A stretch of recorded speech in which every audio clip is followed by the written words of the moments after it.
finally here for SummerSlam of 2025 predictions. And now see, this SummerSlam is an interesting one because this SummerSlam is the first ever 2-night SummerSlam, so we get double wrestling this weekend. Before we get into this whole thing, remember to hit that like and subscribe button. It helps out the channel. Check out my Twitch and all my other socials down below. Let's get into these 2025 SummerSlam predictions. Sami Zayn versus Karrion Kross. And first of all, I am very happy that Karrion Kross is getting TV time. He is getting another PLE shot. He's getting another chance to be on a PLE, and I feel like too many people are hating on him. Like, I guess he's not the greatest in-ring worker, but there's way worse people in the WWE. Stop hating. And also too, his story's been kind of interesting of where he kind of, because Kross has been the guy that's always made people show their true colors and show who they truly are as a person, where Sami Zayn is this righteous baby face. He's gonna fight through the evil. He's gonna fight like an underdog. He's gonna win it. He's gonna go through, and he has to deal with Karrion Kross to get to his way to become a world champion. So maybe there's two interesting ways. Like, I feel like Kross definitely does need to win more, but you could see it both ways of Kross getting the win, finally getting Sami to admit it, and then maybe they play some type of darker story that plays into that. But if Sami wins it, maybe there's a different direction that Kross goes. I don't know if it would be a babyface run or maybe some type of turn with him as a character. I don't really know, because maybe Kross's whole thing is that maybe he does lose to Sami, but Kross was like, okay, you're following one person that I was wrong about, and you proved to me that there is actually people who are genuine to the core, who are good people. I don't know, there's many different twists and turns, and then Karrion Kross's contract not being up. I think maybe they've already been approached. I just feel like they're not. I think they're kind of lying to us, or maybe they're gonna wait and see after this match. I don't really know. I think it'd be stupid if they don't resign Karrion and Scarlett. I think they've been amazing. They've been super over, and they deserve another contract. But overall, in terms of this match, I think it still be a solid, alright match. I think the rest of the matches we've had between the two, they've been alright matches. Nothing crazy, nothing good, nothing bad, but they've been alright matches. Not that bad. People have been over exaggerating with them. But if I really had to choose somebody, I am choosing Sami Zayn to get the win. Tag team match of Drew McIntyre, Logan Paul versus Randy Orton and Jelly Roll, and I am so not looking forward to this match. I am so not interested. The feud has been meh. I don't really care about it. I give credit for Jelly Roll though, because he's one of those celebrities who actually taking this seriously. We're not having these celebrities who are just coming in and thinking like, ooh, this is all fun, but not realizing we have to really commit to this WWE stuff, this pro wrestling stuff. And I feel like at least he is actually a die-hard fan. He loves pro wrestling. He said he's like lost 100 pounds. He's hitting like a great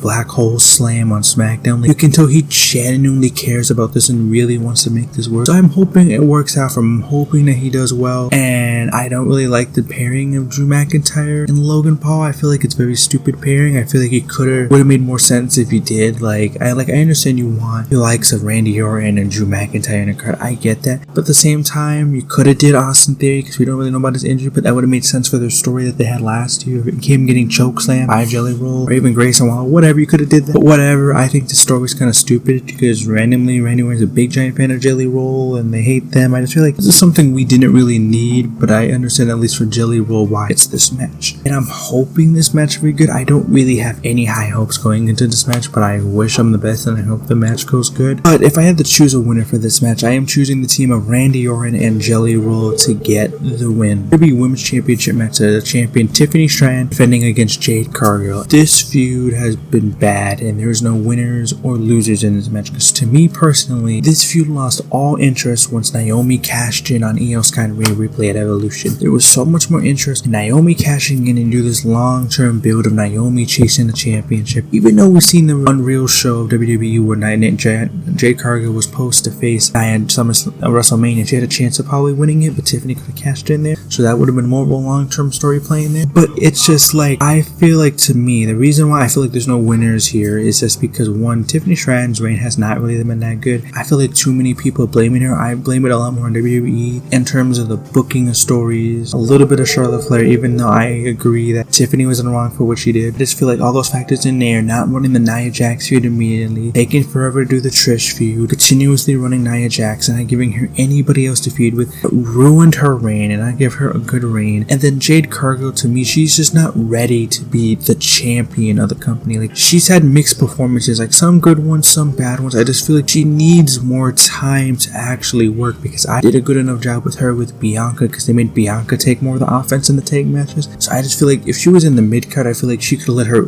run there, get better. But I understand why they're putting her in the main event scene, but still, I just kind of feel like she isn't ready to be a champion. To me personally, yeah, well, what I personally would do, keep Tiffany as champion, have Bianca come back, Bianca Belair come back, put belt to ass, and beat Tiffany for the title, and keep her all the way up to WrestleMania and afterwards. That's personally what I would do. But we have no idea when she's going to come back from this hand injury, and even though maybe somehow she gets involved and Bianca gets involved in this, I doubt it. But I think either way or another, I think Jade Cargill is going to be walking out of SummerSlam as your new WWE Women's Champion. The WWE Women's Tag Team Championship match of the champions Raquel Rodriguez and Roxanne Perez defending against Charlotte Flair and Alexa Bliss. To me, honestly, WWE has done a good job for me to actually care about the tag title. I thought it was an interesting way how they got to Evolution and now to SummerSlam. I love the pairing of Charlotte Flair and Alexa Bliss. They finally made keeping Charlotte Flair out of the title picture, actually making her relatable and able to people to care about her, and she's getting Charlotte Flair chance. People are actually interested and they care and want to see what's next for Charlotte, and I think that is so great for them. I think that is so great for Charlotte Flair because it's something she's desperately needed for a long time, and I think this is going to help her so much in the long run. And this pairing has connected and glued together so well, Alexa and Charlotte. It was been working perfectly. And then also too, the pairing of Roxanne and Raquel has been an underrated pairing, but they have worked very, very well together since his Liv Morgan injury. These two have worked very well together, and they've had good matches each other, especially Raquel. She's been cooking lately. Past couple months, she's been doing some pretty good performances for the past couple months and really found her footing of what she's supposed to be. So congrats to Raquel. Roxanne's been great as ever. So over everything has been great, and this is actually a match I'm interested to see how it's going, because I feel like it's going to be a sleeper match that people are not going to have the most interest going into, but I think it's going to be a good match. But the thing is, I could see both teams winning, honestly, because of this Liv Morgan injury. We have no idea when she's returning, and we have no idea if they're still going to strip them all of their gold, because they just all got the gold, you know. So you could honestly see it go either way. Maybe we get like a Liv Morgan appearance, maybe teasing of something, of breaking up this Judgment Day. I don't really know on how things are going to go with this. I honestly can see this match going either way. Do you think Alexa Bliss and Charlotte Flair will win and become your new WWE Women's Tag Team Champions? Solo Sikoa defending United States Championship against Jacob Fatu in a steel cage match. And to me personally, as much as Solo Sikoa has been very funny, I feel like we should have not given him this US title. We should have kept it on Jacob Fatu. We could have been getting like an Aleister Black and like a Damian Priest triple threat or something. And there was so many more things you could have did with this. I just kind of hate when you just obviously know Jacob Fatu is going to win it and then they're going to drag this out all the way to War Games or something. I just feel like this is very stupid with this Oralist faction that he has, only with a couple cool people in this faction. Solo to me is just not a good wrestler. Like, I think he's a great entertainer and he's really found his thrive where he can thrive at, instead of trying to make him like the serious tribal chief type character like Roman Reigns. I feel like they figured out where he can fit in well. I just don't personally like them just taking the title off of Jacob versus them obviously going to win it back at a bigger show. Outside of that, even though I haven't really cared for this feud, I definitely do think this is going to be a good match because, well, one, you have Solo Sikoa. Last time he was in the steel cage match with Cody Rhodes, he had a good match. It was a very good match. And then also two, Jacob Fatu in the steel cage. There's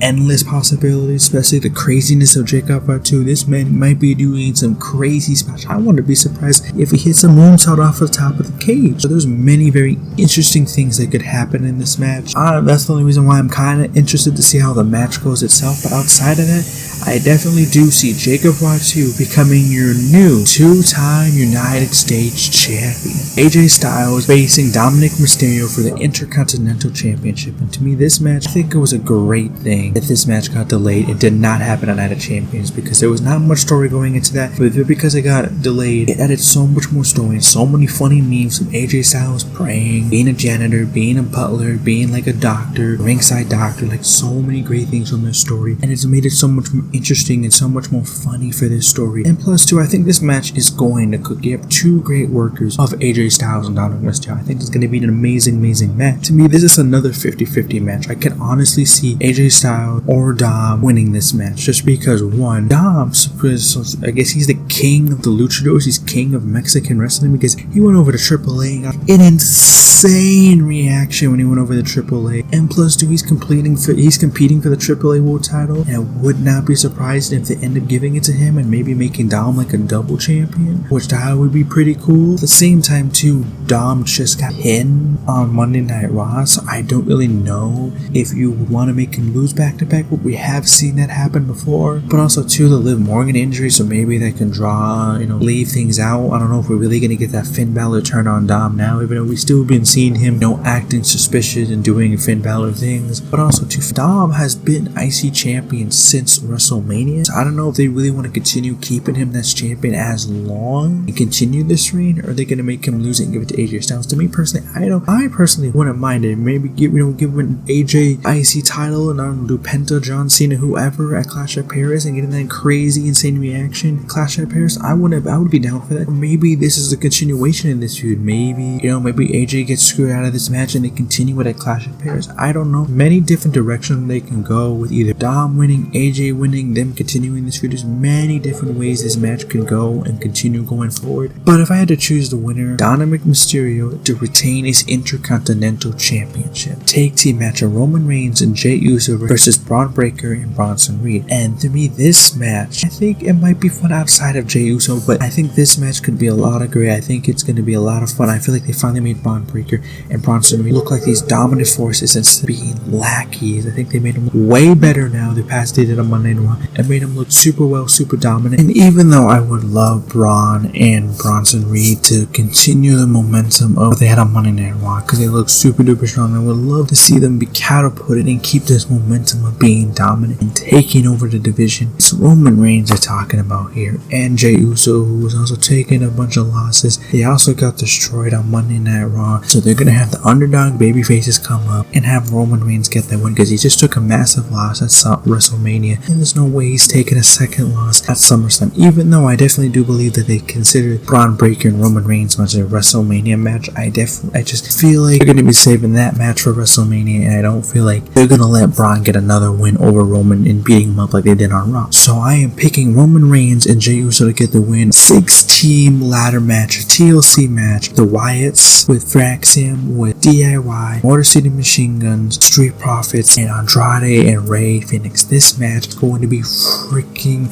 phenomenal. So the talent you have in here, putting them in the ladder match, this match that should have happened at WrestleMania, we didn't put here New Day and War Raiders match and put the real tag team wrestlers in this match right here. I am so excited, so interested in this match. I cannot wait to see freaking what this car crash, what this car wreck is about to be, because this match is gonna go freaking crazy, and I am so excited for it because you have so many different types of people. You have your Montez Fords, you can do your big jumping high spots. You have your super fast pace of Nathan Frazier, who can zoom around and maybe do some insane spots off the ladder. Axioms, your Andrade, and your Phoenixes, who are super athletic and are luchadors and they can do these crazy moves off the top and stuff. And I cannot imagine the insane spots you might end up getting with this. And the Wyatts, they're willing just to do any in the harmful spots. And then of course DIY and Tommaso Ciampa, they are just amazing when it comes to ladder matches. And Motor City Machine Guns are one of the best tag team wrestlers out there. So just adding every single one of these teams with their special elements into this match is going to make this match freaking amazing, freaking phenomenal. And I cannot wait to see how this match is going to end up and how is it going to go, because there's going to be some insane spots that are going to happen. And I'm so excited for this. I've loved the story and they deserve this spot. Tag team wrestling is finally on a PLE, the right tag teams, and I'm so happy for this because they deserve it, and they've been deserving to be on a PLE for so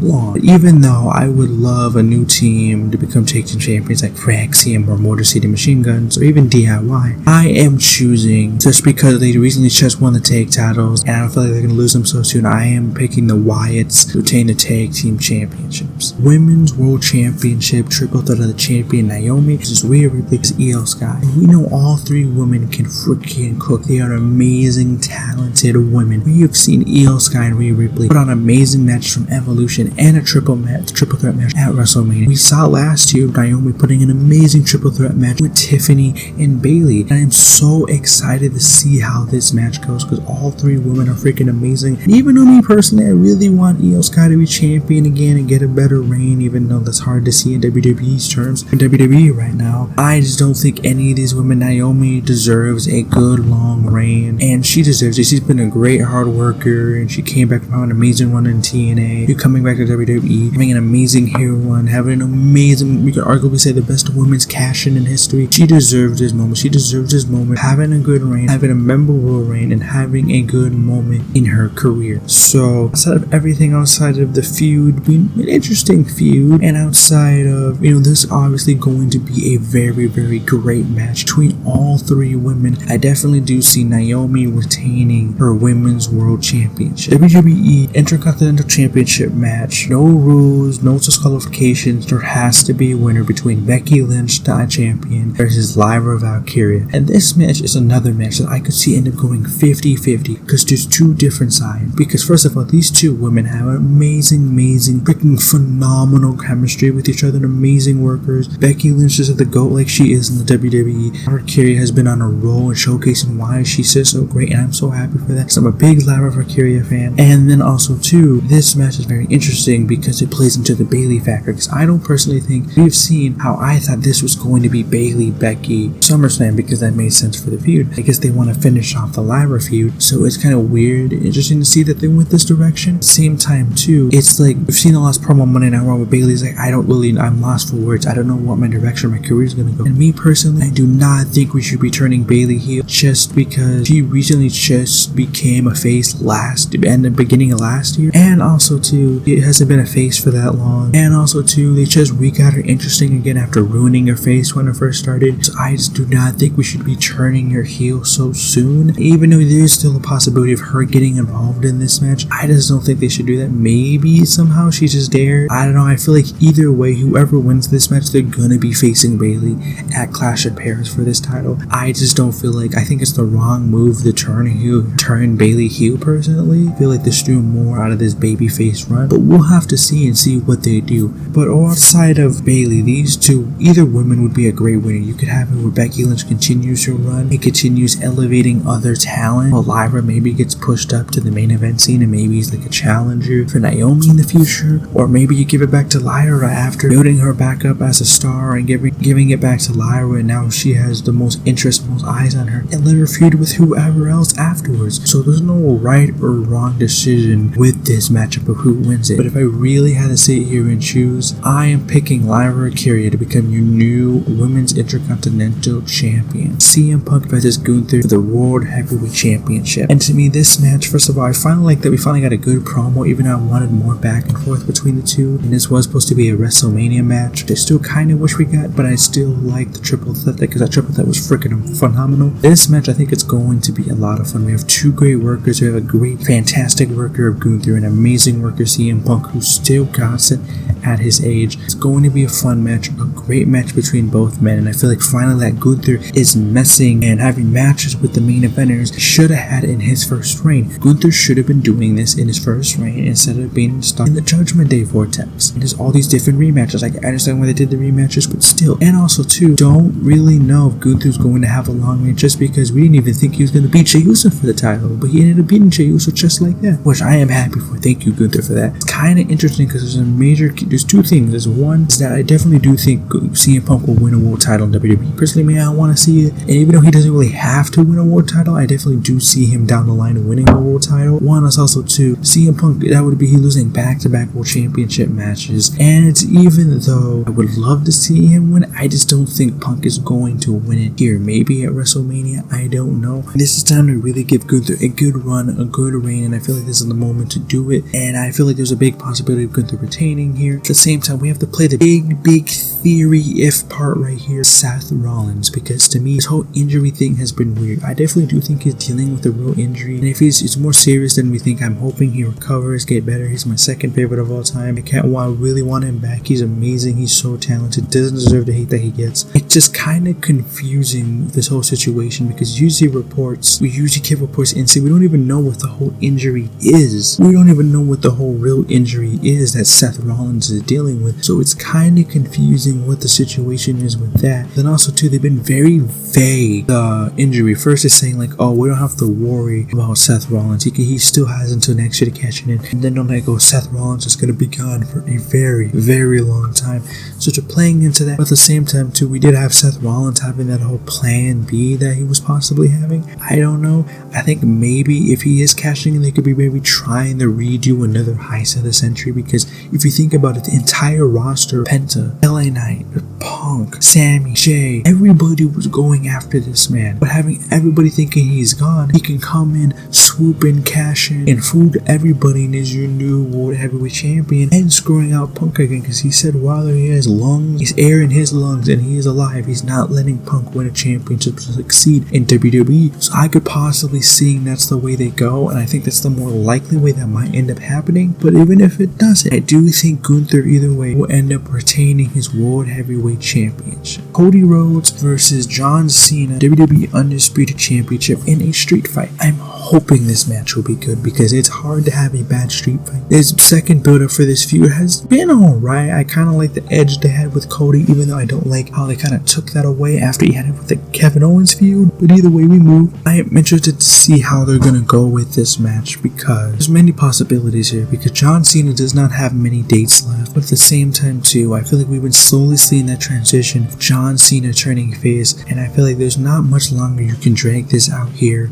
And I feel like this is the time to finally turn John Cena face here. And I've seen so many people be like, they're going to do a double turn. John Cena's going to turn face and Cody's going to turn heel. I think that is completely so stupid. Like, I get it. Cody will turn heel down the line someday, and I cannot wait to see how that run goes. But Cody still has so much left as a face. The fans still love him. They go crazy for him. I feel like there's just so much more you can still do with Cody Rhodes being a face. There's still more momentum. There's still more heat. There's still more movement for Cody Rhodes being a babyface. I think it is the wrong time to turn him heel here. But also too, I feel like the WWE needs him back as world champion. We need a Cody Rhodes back as world champion. On the top, I feel like it's been kind of a mixed bag with this John Cena heel run. And I feel like it's going to be kind of interesting to see if we get any interferences or any crazy things might happen with this story. I feel like something is going to happen in this match, but I'm not 100% sure. I feel like I think it's the better decision to finally put an end to this John Cena 17 world title reign and make Cody Rhodes our new WWE World Champion. But overall, these are all my predictions for SummerSlam of 2025. I think it's going to be a very interesting show, and I think there's a lot of matchups that are going to be a lot of fun in the show. I cannot wait to see what happens at this year's two-night SummerSlam of 2025. Let me know down in the comments, what are your thoughts and overall predictions of this entire show? Let me know down in the comments. Hit that like and subscribe button down below. You have to wait and see what happens this year at SummerSlam. You have to wait and find out. But that is all for me. I'll see you all